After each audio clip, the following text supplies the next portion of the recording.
Can you hear me now? Yes. Great. There's a new sound system here. So it's actually built into the ceiling. There's all kinds of things going on. The IT people have been here working on it.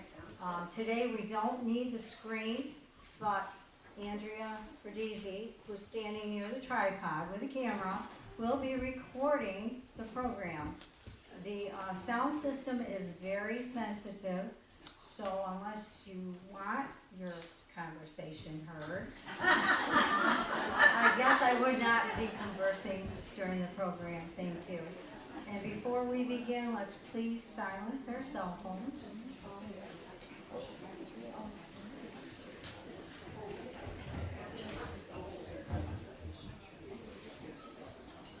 I would like to thank our committee for our luncheon, our opening luncheon last week. Sheila Murphy and Linda Reed and their committee for a pleasant, delicious, and entertaining, enjoyable luncheon. And thanks also to Susie Abreu for engaging the Central New York Ukes with our very own Cindy Del Piano. Cindy, where are you? There she is. They gave us a very spirited performance with a number of different genres of music to enjoy. October definitely has arrived. At first we thought it was still summer, and yesterday we realized no, it's not summer. But we need to cherish our cooler days and some rain. We certainly needed the rain. Once Albert Camus said, "Autumn is a second spring when every leaf is a flower." At this time, could I have Dutch read the minutes from our last meeting? Dutch?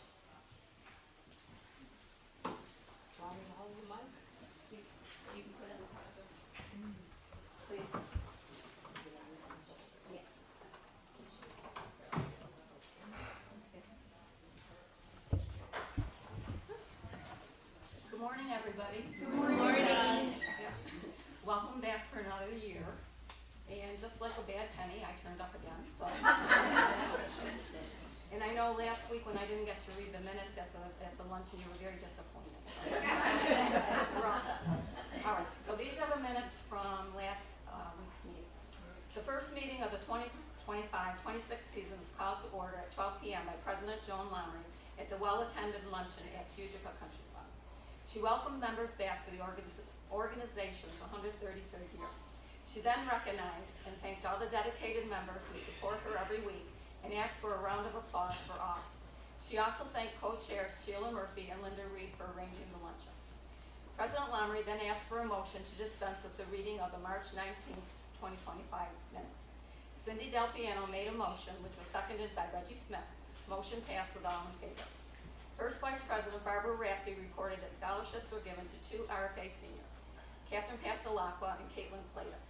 She also expressed her thanks to all committee members who helped in selecting the 2 recipients.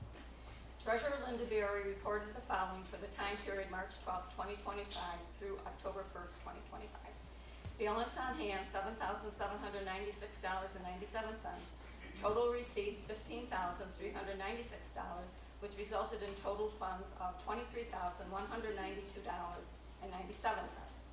Total disbursements, $11,544.95, which left the balance on hand of $11,648.02. A motion to accept the report was made by Mary Ann Kenny and seconded by Marge Palmer. Motion passed with all in favor.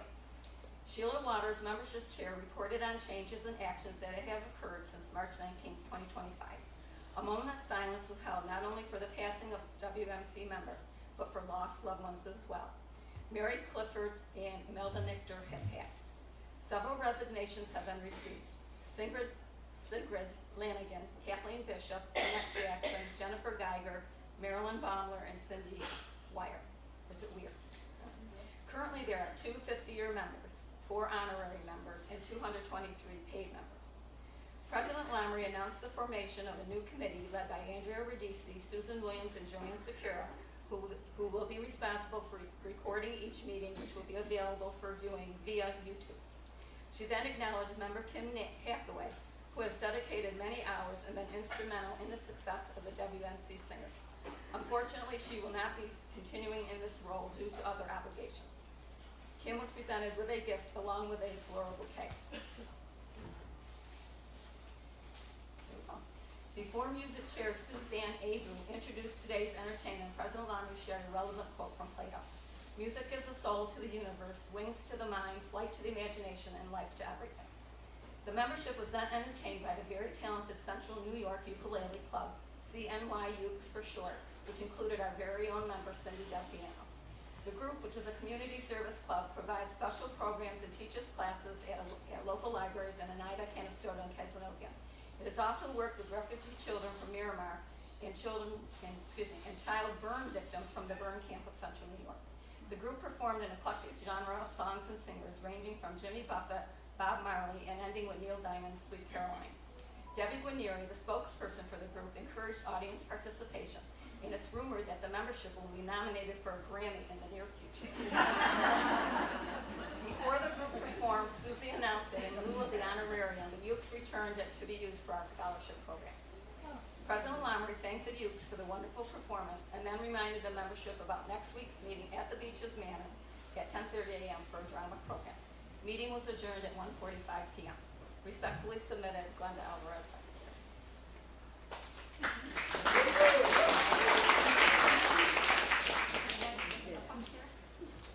No.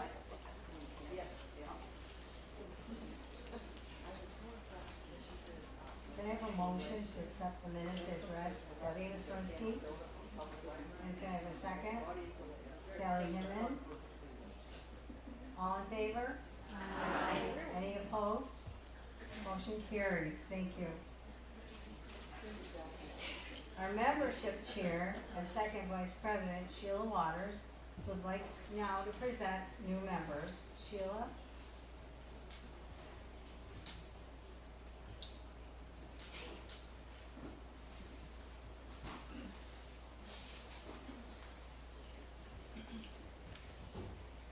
Good morning.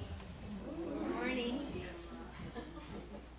We have several new members, and we're going to introduce two today. Val Spindler is going to introduce Andrea Wilson Lacey. Oh, sorry, we have to closer. Okay, we're out of practice. Val Spindler will introduce Andrea Wilson Lacey.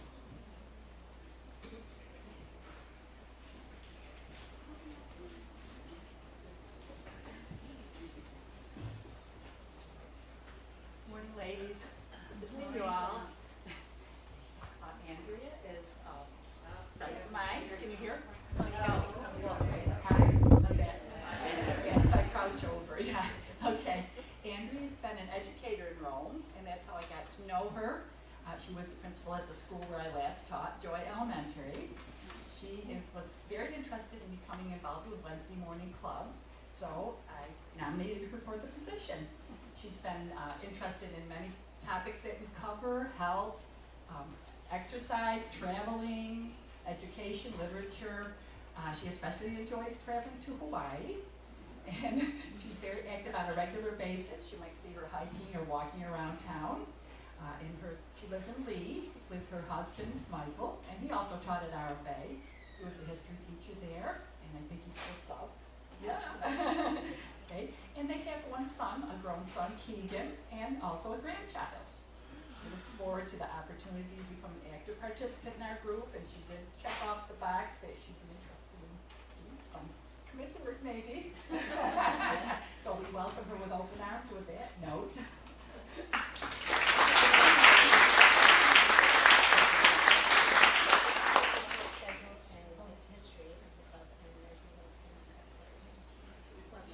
It's an honor. I really appreciate it. Thank you. And we have two grandchildren now.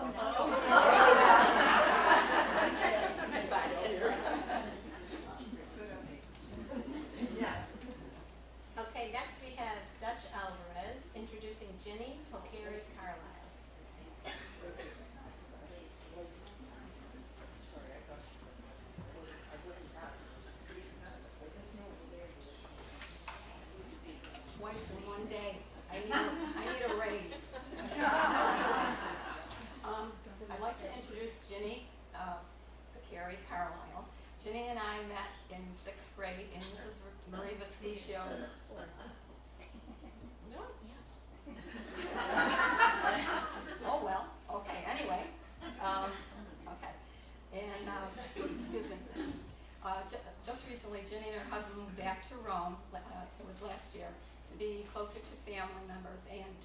to her son Jay, who lives in Boston. And prior to that, she and her husband Jim spent 25 years in Amsterdam, New York, where she was a high school business teacher, and she was also a New York State assistant controller, broker. After she retired from teaching, they moved out to Las Vegas, and then she taught for another few years in a private Catholic school. From there, they decided Las Vegas wasn't grand enough for them. No, she loved it there. But they moved to, Charleston, South Carolina, where she had more family members. From there, they decided, well, I think it's time to go back to Rome. So they are now still in the process of getting settled or whatever. In her spare time, she likes to go to the Y, she likes to read, and she likes to do a lot of traveling. And I have found that wherever Ginny has gone, she and her husband have always gotten very involved in the community, and I feel she will be a great asset for our Wednesday morning club. So this is Ginny Kakari Carlisle. Good morning.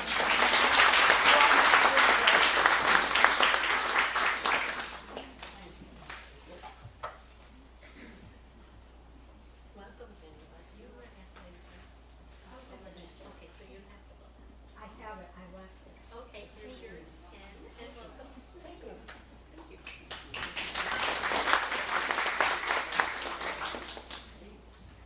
Thank you, Val, and thank you, Doug, for bringing in our two new members, Andrea and Jenny. I'm sure they're going to be a great asset to our club. Thank you.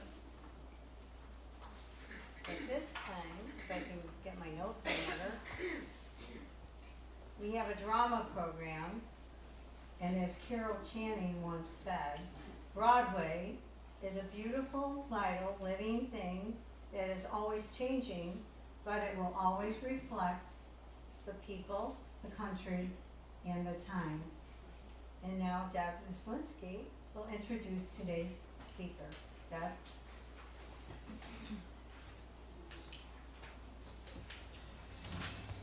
Good morning. Good morning. It's so nice to see everybody, isn't it? I mean, everybody was really excited to see everybody else, not me. Danielle Padula, who's a sweetheart, we've been talking back and forth, was born and raised in Utica, New York, and has dedicated her life to strengthening the community that shaped her. As Executive Director of Broadway Theater League of Utica since 2019, Danielle has expanded the organization's impact by creating groundbreaking programs like Utica Works, Students on Broadway, Youth Ambassador Program, and the one I really love and would love to get involved with, Full Circle.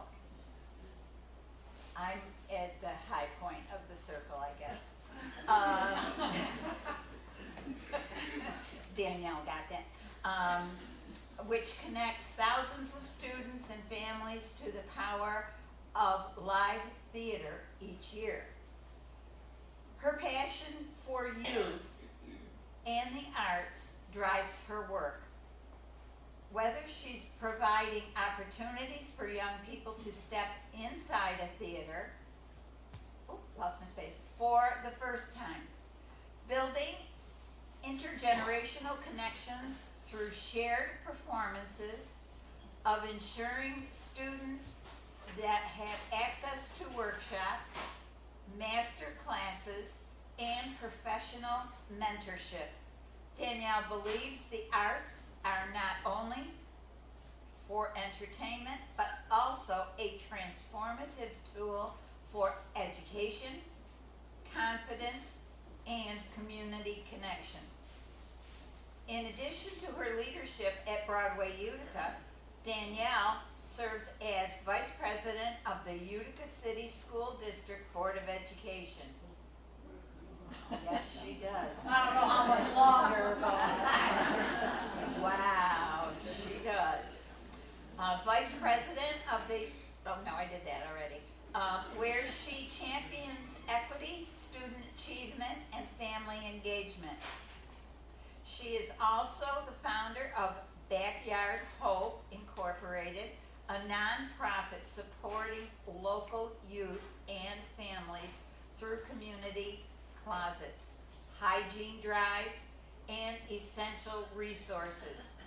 A former small business owner and event planner with more than 20 years experience, Danielle is known for her creativity, hands-on leadership, and deep commitment to her hometown. She and her husband are raising their 3 children in Utica, where she continues to invest in the city's growth, culture, and future generations. It is my sincere pleasure to introduce to you Danielle Padula.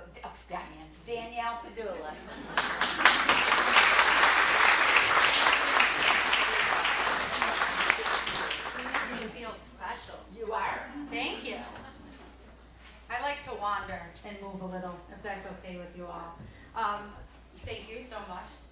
This is like the most attractive room of women. I feel so honored. I need to start every day like this. But thank you guys for coming out and asking me to speak. The arts is definitely a passion of mine, and I have zero talent. I cannot sing or dance, but it's who I am. I'm blessed to have been raised by the Stanley Theater, live in Utica, work in Utica, and really embrace the downtown atmosphere. A little bit about me is I am super passionate about education, and I don't just mean classroom learning, I mean life tools and skills, and I am meeting a ton of educators in the room today, so thank you for giving back to the students. As a board member, I see the work that goes in the classroom and the life lessons that the students can take, and I just really want to give you all a round of applause for really shaping our next generation. So thank you to all the educators in the room.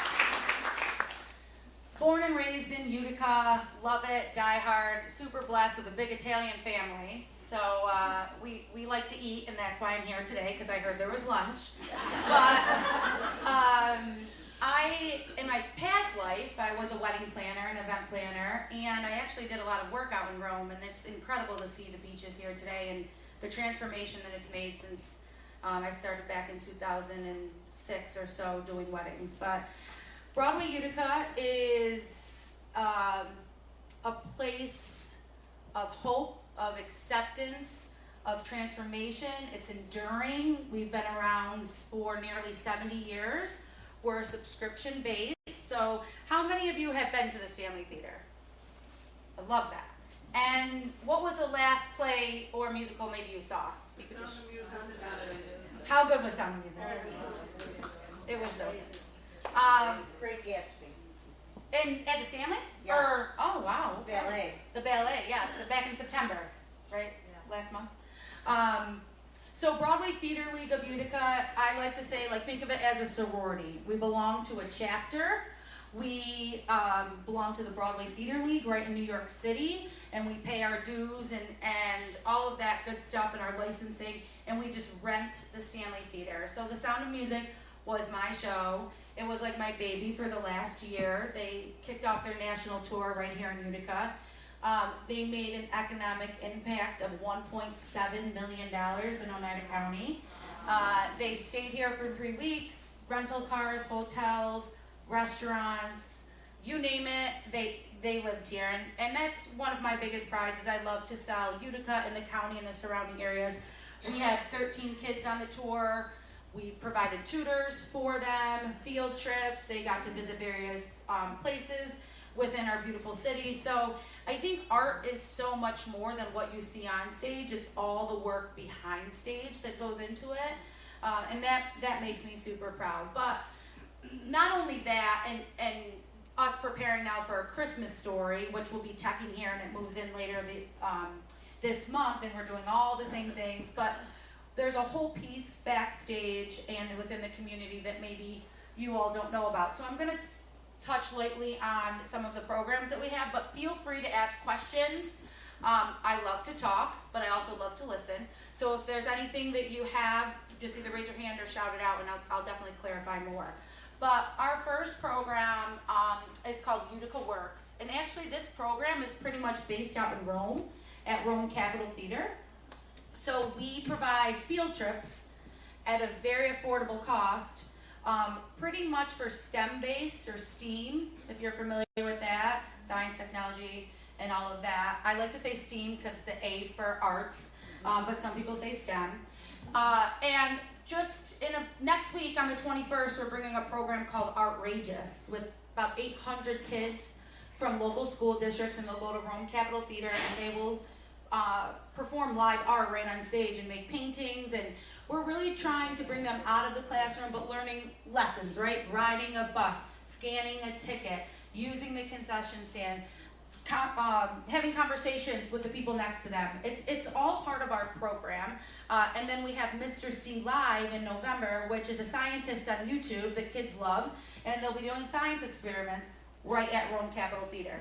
So for us, it's pretty big because I think people hear Broadway Utica and they think Broadway shows, but for us, it starts with the younger generations and them getting familiar with the theater and breaking down the barriers and the stigmas that maybe you have to sing or dance. So that's Utica Works. Last year, we served almost 8,000 students through that program, and no ticket to the student or the district was over $10. Some are as low as $3, and we try to never go over $10, so that way the districts are able to get students into the theater and really get them outside of the classroom in a different form of learning. Another one that we have is Students on Broadway, which is a program that offers complimentary tickets to students in need to attend a Broadway show. So this year we have Clue, the musical, well, really the play. It's not really a musical, but there's some light music in it. And we are looking to send 1,000 students to a matinee performance, which is rare for Broadway Utica to have a matinee, let alone during the week. So that program allows them to come with their mentor, big brother, big sister. We work a lot with nonprofits, foster care, drama clubs, Girl Scouts, just to find them a sponsor to get them a ticket into Broadway. So we believe that Broadway's a place for everybody, and so is the theater, and we try our best to help reduce any barriers, whether it's transportation, finances, a chaperone, if a kid wants to attend but the parent's working or something like that. We have various programs and ways to get them into the theater. So that's Students on Broadway. The Youth Ambassador Program is for juniors and seniors in high school. That program's been around for 13 years thanks to Bank of Utica. They buy season subscriptions for students that are juniors and seniors in area high schools. They have to volunteer to remain in the program. They have to be present on show nights. They write a review. They write a synopsis. They meet the cast before the show. And that program was already there when I started with Broadway Utica. But I said, like, how can I make that better? What can I do to show more people backstage and hear from the cast, but them also appreciate the rich history of the theater or the generations before them? And that's where I started Full Circle, which is one of my favorite projects, and it is an intergenerational program that bridges students in high school and senior citizens together, and I like to call it in-person pen pal. So we had about 50 participants for the Sound of Music, and you would be surprised how many high schoolers never heard of the Sound of Music, or just, you know, my mom sings that song, or we did it in high school. But when they're sitting with their senior on the other side of the table, the connections really became stronger. The kids appreciate the history of the person across the table from them, and vice versa, right? Sometimes we think teens are loud and they don't appreciate this, or they don't know how to act in a theater, and then you sit with them and you can hear the conversations to say, is that really what it was like back then? Or what's a house phone? That's always my favorite.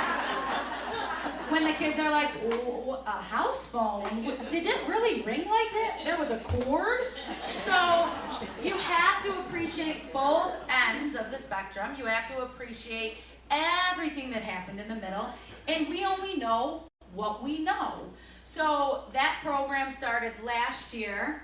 It was funded through the Community Foundation, and we bought tickets for everybody in the program. And again, this year it's funded by Excellus Blue Cross Blue Shield. Last year, my favorite one was when they all watched Dirty Dancing, and I was like, this. So we played the movie Dirty Dancing with a live band. If anybody was there, it was really fun, girls' night, and we invited our full circle participants. And I don't know what the kids, if they were like more squirmish because they couldn't believe that was happening on TV, or if the seniors couldn't believe that the kids never saw Dirty Dancing. So it's a great program. I encourage you all to get involved in it if you wish. Our next one is actually in the spring for Kinky Boots. So how many of you have heard of Kinky Boots? Very much more modern, a little bit more of controversial topics. Definitely can be uncomfortable at times, but the appreciation is there. And when kids who went to Sound of Music with their senior and they write their review after, they're gonna learn even more with Kinky Boots, and it's just really fascinating to see the different points of view. So that's one of my favorite programs. It's completely free. We feed you, because we do everything around food, and we promise you that it's a great time. And you hear from cast members and crew members and people in the pit, truck drivers. I work with attorneys, physical therapists, occupational therapists, doctors, nurses. They all travel with those people, right? I don't necessarily always work with the actor and actresses, and that's what I try to tell my students in the program, regardless of their age, is there's a place for everybody in Broadway. If you want to travel the world and you have an appreciation for music and you went to law school, you could be an entertainment lawyer and travel and negotiate with me and payments and all of that. You're a nurse. When we did Cats, I think there was like 2 nurses and 4 physical therapists, because everybody's like a contortionist in that show, and it was just crazy to see legs overhead everywhere backstage. But there were students that had an appreciation for the art, maybe didn't have the strongest talent, but knew that nursing or physical therapy could carry on, for them. So it's really important, I think, to not care so much about what's on stage or the title that's on stage, or if you know about it or not know about it, or if you saw it before or you have no desire to see it. I challenge you all to go, to enjoy the experience. Go alone, go with somebody, talk to the person next to you. Those are the best stories. We have about 2,000 members in our subscription base, and there's so many people that either go alone or go with a friend that they met at the theater, right? How many times are we dragging our significant other out at 7:30 at night to go see a show that maybe they don't want to see, and we can only challenge them to do so much, right? Because we got to live with them. So you bring them, or you go alone, and you make a friend next to you, or you meet somebody behind you. And the beauty of my job is when we get those phone calls in the spring to say, hey, I want to move my seat. I made friends with this person or that person. I met a student in your youth program that I, know so-and-so and their grandparent. It really is a beautiful place for conversation. It's a beautiful place of acceptance. And there are no barriers in our theater, and I'm very proud of that.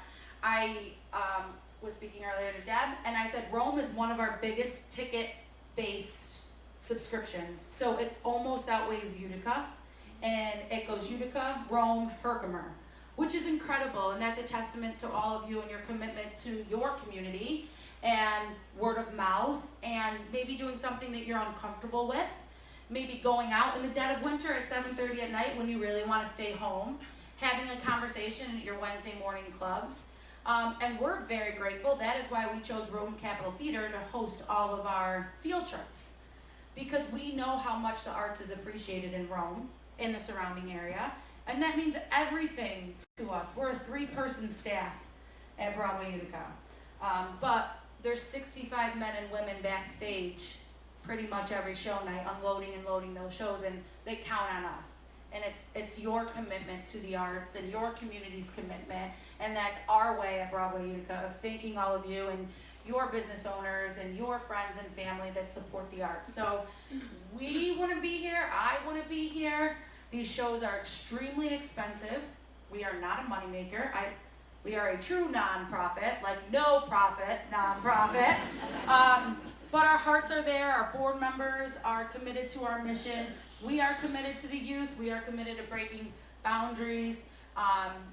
breaking down the stigma of you have to have talent to be in the arts, finding ways around the financial piece, because let's face it, it is really expensive to attend a Broadway show here, you know, in Utica. Not as expensive as New York City. It's probably like 5 times less, but still, if you enjoy it as much as we do, we want you to come back and make it affordable each time. So that is a little bit about Broadway Utica. I'm excited that we're going on our 70th year. A lot to celebrate, a lot to be thankful for. But does anybody have any questions for me? Because like I said, I can keep talking. Yeah? So we've been to many of their shows, and my one question always was, why do they only do 1 or 2 nights, or maybe 1 night and a matinee? Yeah. Is it the cost of them coming, or is it their decision? So that's a great question. So her question was, why do they only come for 2 nights or maybe 1 night? When it's a 1-night show, it's a bonus show, meaning the shows do split. So that's the easy answers. They know they're not going to sell multiple tickets, like thousands of tickets. It's a one-off, and they move on. When those are those 1-night shows, like Dirty Dancing. Today we announced Mark Twain Tonight with Richard Thomas, a one-man play for just 1 night. Those are the easy buys. Those are affordable. Those aren't risks, anything like that. They're also non-equity shows. Yeah, so non-equity versus equity, right? What does that mean? Everybody likes to think, oh, it's lesser talent, right? If you're equity, you get paid more, and if you're non-equity, you don't make as much and you can't sing or dance as good as, you know, an equity tour. That is the furthest thing from the truth. We get such great talent, whether they're equity or non-equity. A lot of times our patrons can't even tell what is equity, what is non-equity. I'll use Sound of Music for an example. Equity tour. They left us and went to the Kennedy Center for 4 weeks. Broadway Utica would never be able to bid on that because we have 3,000 seats. I barely can get 2,000 on a show night, right? And that's good for us. That's great to get 2,000 people. Our biggest hurdle is the amount of seats that the Stanley Theater has, and the cost. So Hamilton was just in Syracuse. I love when I put out a survey and I'm like, what show would you like to see? And everybody says Wicked in Hamilton. Those are 2-week minimums. Those we could never afford. So when you tack a show, like we did for Sound of Music, or like we're doing for A Christmas Story, you get it at a lower rate and they're considered previews or dress rehearsals. But anybody that was at Sound of Music, can you tell that was a dress rehearsal? Right? You can't. You can't. So they work so hard. So the biggest thing is cost, and then there's a union. So the actors union is involved when you do an equity tour. So actually, for Sound of Music, we did a matinee because they can only work so many hours. And they still had to go to Washington. So their travel time counted. So instead of a 7:30 show, we had to do a 2 o'clock because they were traveling that evening. So there's a lot of logistics and factors. I will be honest with you, I'm one of those promoters that are like, you tell me the date. Where can I help you? Because they can only travel so many miles within a day. So a lot of times if they're going from Tennessee to Maine, we're a great stop. Or if they're going from the Carolinas to Ohio, you know, we're more of that East Coast. We have a really big theaters. The seats hurt us. They seat 3,000 seats and they think you're gonna sell out because a lot of theaters do sell out. Well, the average theater in New York, you go to New York, 900, 1,000, 1,100. I mean, if that was our theater, we could do more of that stuff and do 2 or 3 days. People who do multiple days get better rates at hotels. They get better rates for per diem with food and caterers. We can't always offer that. So tax are a risk for us because we still paid about $140,000 just to the Sound of Music to come. Nothing else. Handed them a check to Do Re Mi LLC, because that was their name. And that was just getting them in the door.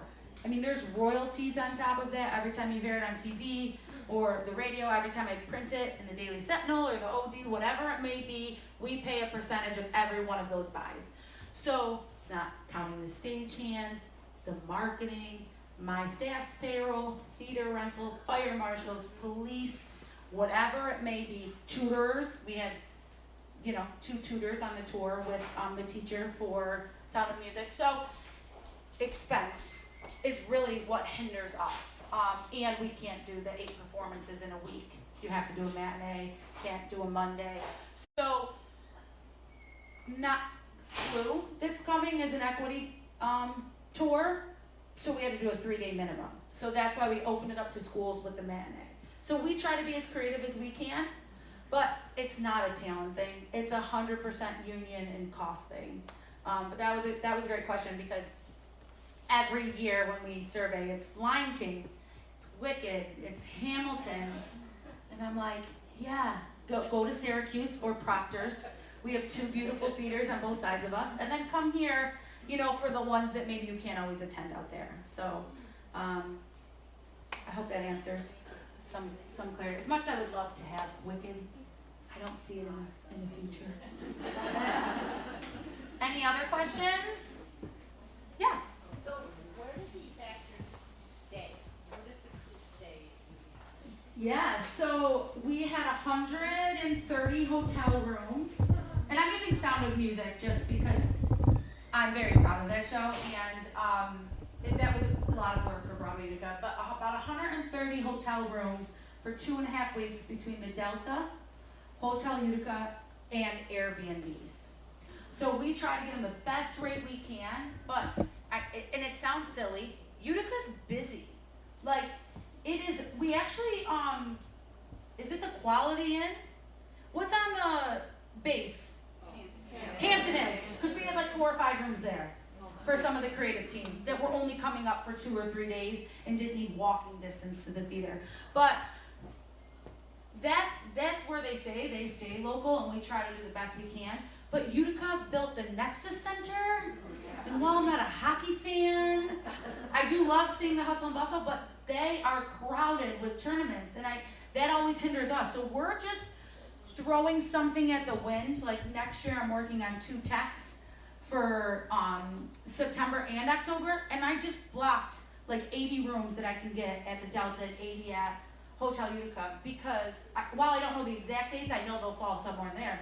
But hockey, Turning Stone is very busy with entertainment, and there are people that will stop in Utica, you know, and because it's a little bit more affordable, and then go to Turning Stone. So we're competing with wedding blocks. I mean, we don't have huge hotels either, but that is where they're saying they want to be in walking distance.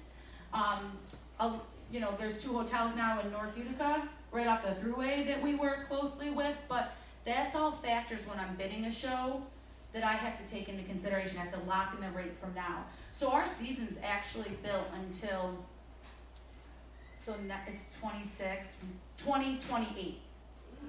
Now, could a lot happen? Sure. I could lose things. They didn't go well on tour the year before, they canceled. But our next season's already set. Our offers are in, what'd you say?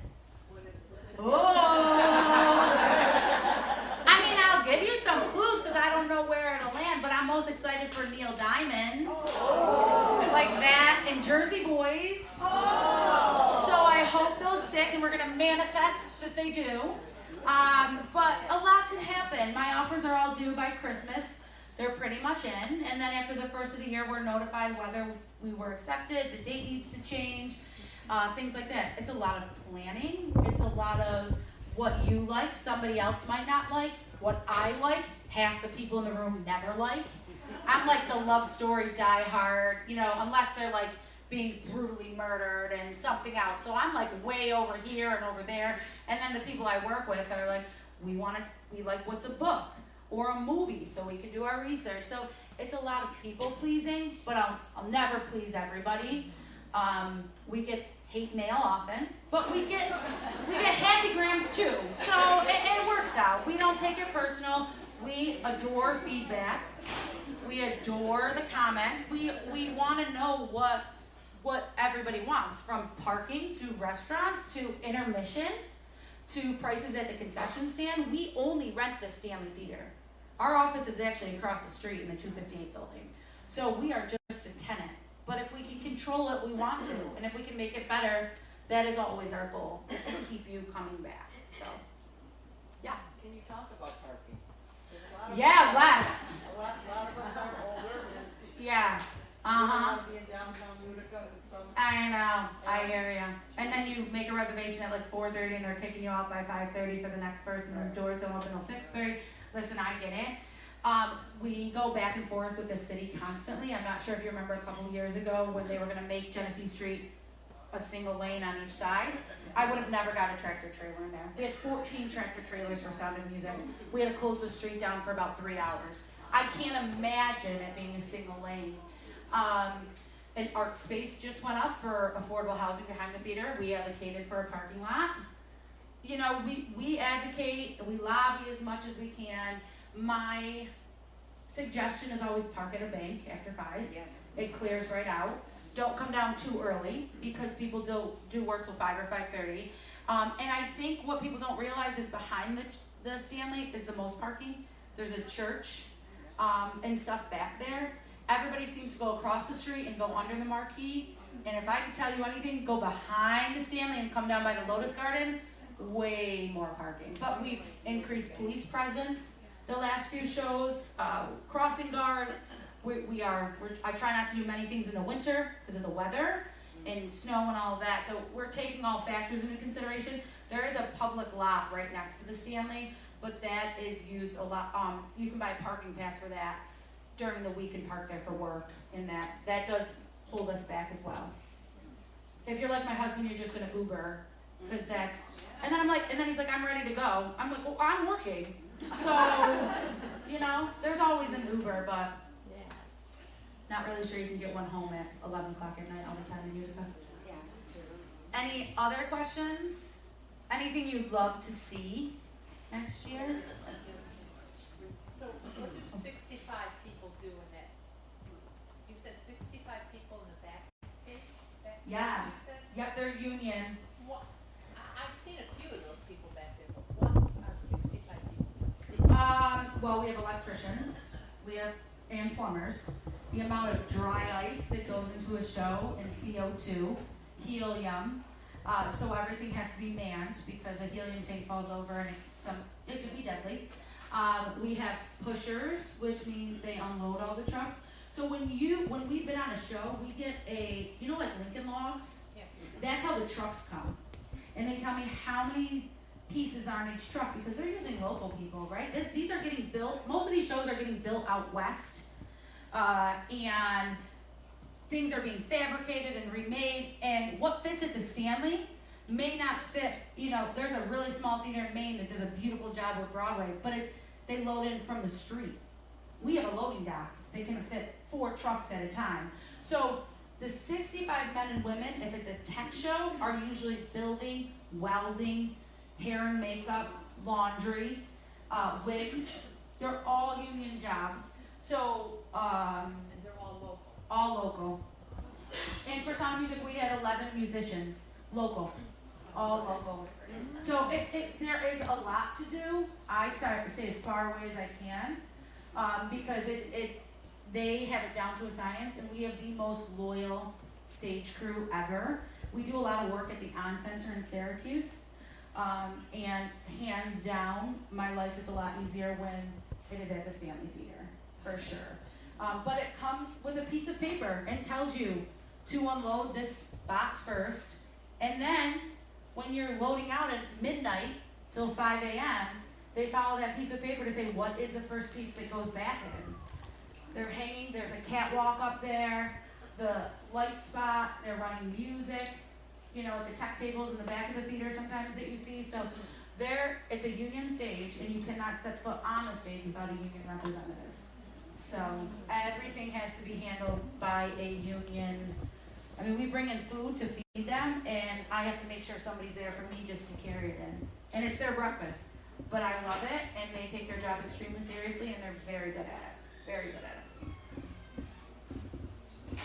Besides ticket sales and subscriptions, how else do you raise money? We work with the state for funding.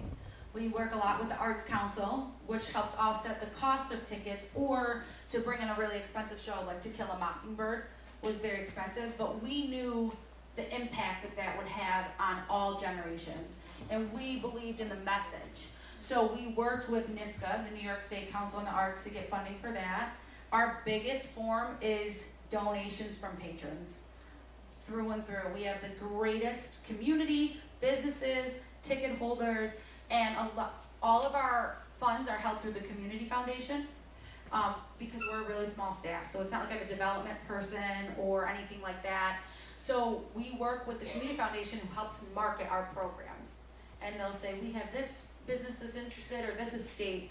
But I would say 60% of our donations are from everyday patrons. Yeah. They donate their tickets back if they can't make it. Let's say they're down in Florida in February.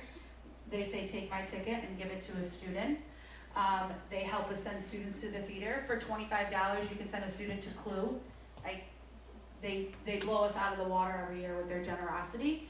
And that helps us. The ticket that you're paying for also is a donation, right? There's a price built into that, around like $6 per ticket, that comes back into the organization that helps us continue all of our programs. So, yeah. How does one sign up for Tulsa? Right on our website, it's right on BroadwayUtica.org. There's a Google form, and you would tell, I know, I keep walking, I'm really making you work today. There's a Google form, and you basically indicate that you're interested, and we have a lot more students, a lot of times, than we do senior citizens, so we make sure that it's paired evenly. Sometimes a senior citizen will have 2 seniors in high school, and that the older generation likes to talk, and it takes a second to get those kids to open up. So it's usually a 2-to-1 ratio, just to make sure that like the kids are giving you the feedback. And let's face it, we're more comfortable, right? We've all worked before or been in public spaces where sometimes it's these kids' first time in the theater, and their guidance counselor wrote us a letter and said, my student really needs the arts. They need the arts. They need the show. They have to hear this message. So we put them into programs like that where, you know, the older generation can really break down those barriers and help them talk and feel comfortable. And then to see them together at intermission and walking through the lobby, it brings me so much joy. So, yes. You mentioned 2 other programs for Rome. Do you have anything else in the future? Oh yeah, we have a whole spring season as well for the students. So we play the Sandlot for opening day of baseball, and the kids wear their jerseys and they get popcorn. But people are like, that's not art. It sure is art, because you ask the kids the last time they saw a DVD or a film, okay? Or again with the house phone. Like, it's so funny to me. We play the Sandlot just about every year at Rome, because every year the kids can't believe that they don't even have a scoreboard. That's not turf. Like, it is so funny to me to hear those conversations. We're partnered with Oneida County. We're showing ELF in December, free of charge, for anybody in Oneida County school districts, but Mr. Pacenti is very passionate about Rome. So Rome Capital Theater will be full of Rome students, K through 3, that are eligible to come at no charge. They wear their pajamas, and everything like that. But art is art. The theater's a theater. We just got to get them there and open the door, and the rest happens. So we do the live performances, which are a little bit more costly, and then we do the videos and the movies that are more affordable. But either way, we're opening the doors. So, yeah, that is one in December. Sandlot is in March. I'm probably forgetting 1 or 2, but there's a spring session. They're already all planned for next year. There's 6 at Rome Capital Theater next year. So we very much appreciate our partnership with Rome Capital Theater. Rome Capital Theater is not a union house, so a lot of times we can't do Broadway shows because it's called a yellow card, and they want union people. They want a yellow card. So we are able to do much more affordable programming in Rome because it's not like prevailing wage or anything like that. Any other questions? Yeah.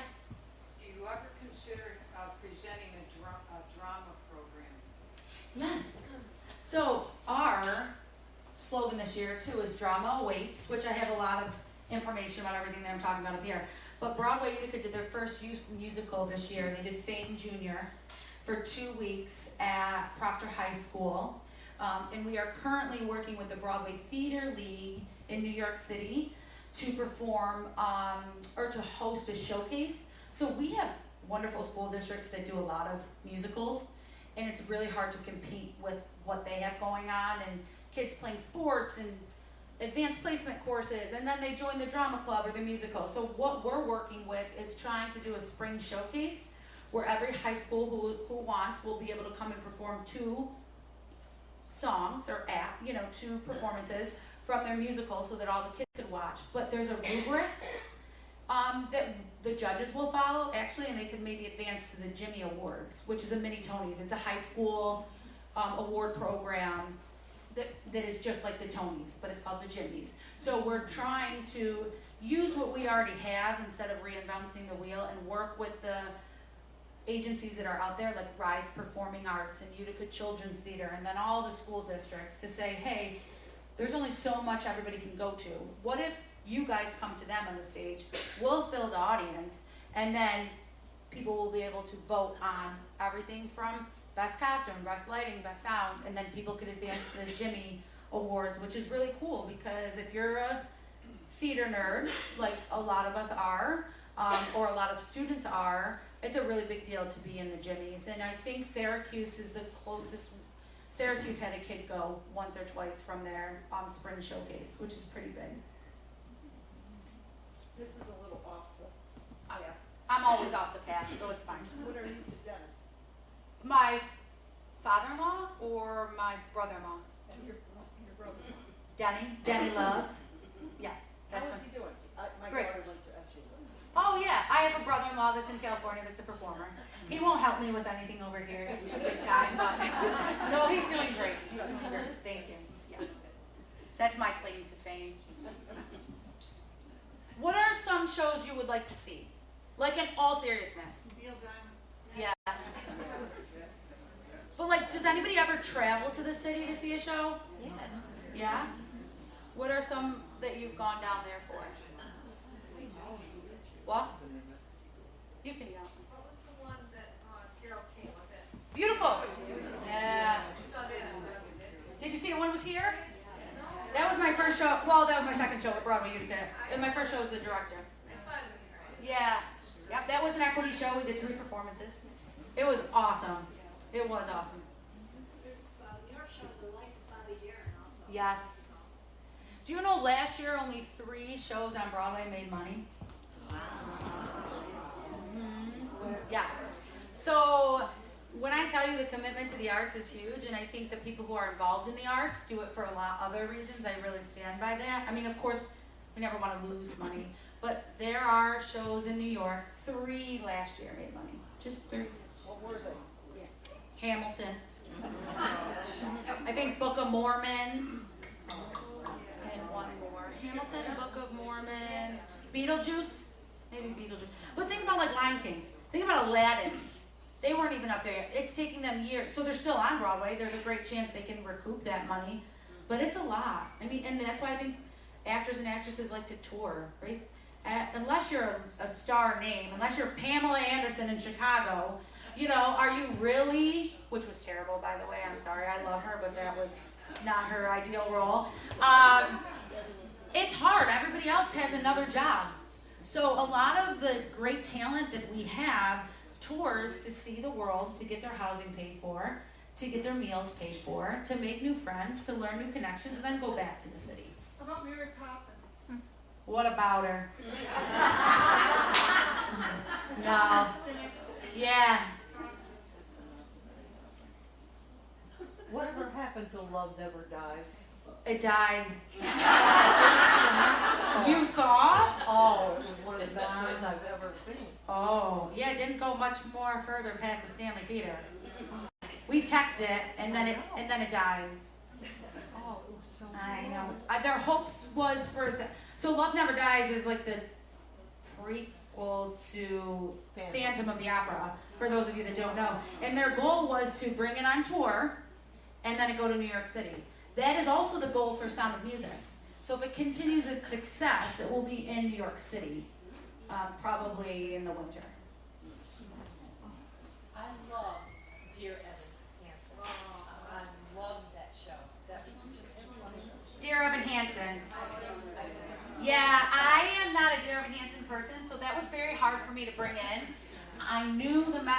needed to be told. I have a 13-year-old daughter who knows everything. Her phone can tell her whatever she wants. I don't know anything.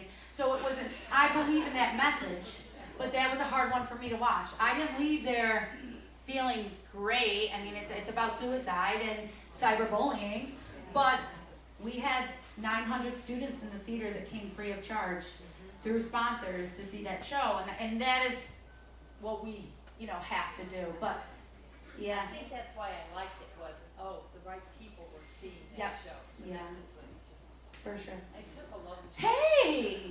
Hey, and you can always usher at the Stanley Theater. I see an usher. Hi. Hell's Kitchen, yes, and that's going on tour.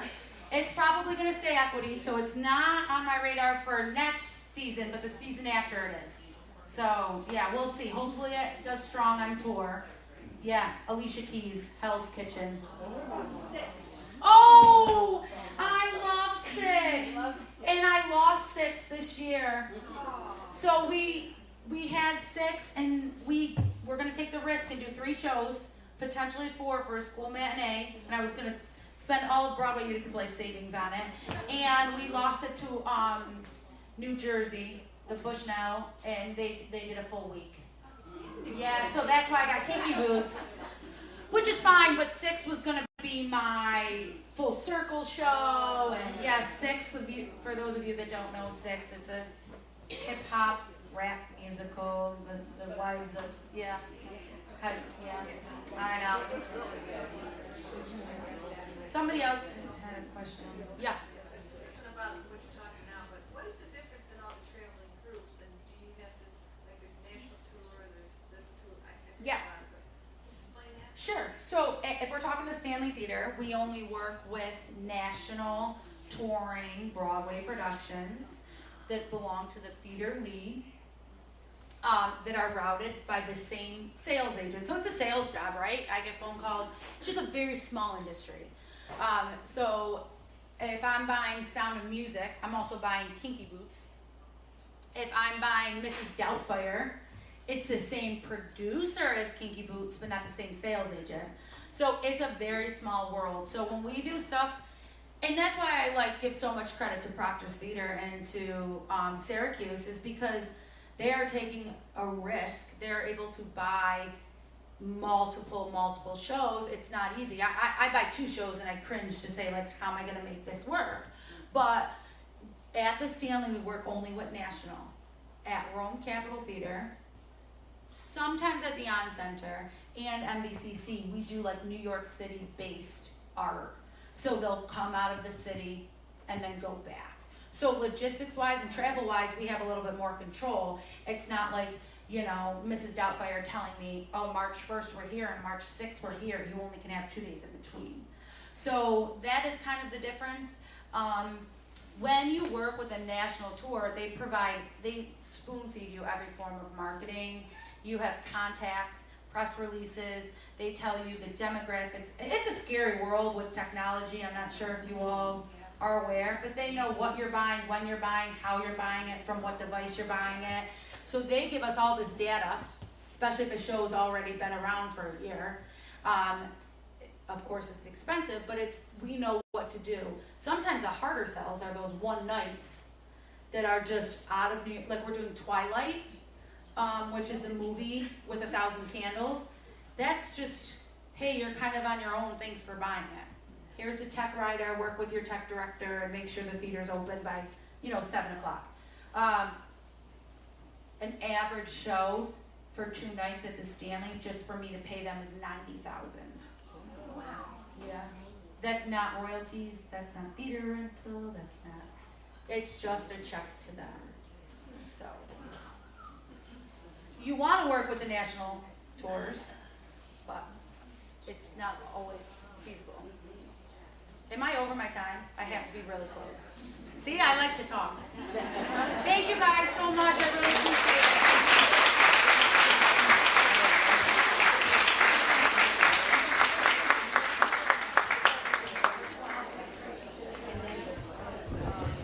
Well, we certainly have a wealth of information about the Broadway Theater. Next we have a program for literature, and I hope to see you there. Can I have a motion to adjourn? Diane Butcher. Second, Val Spindler. All in favor? Motion carries.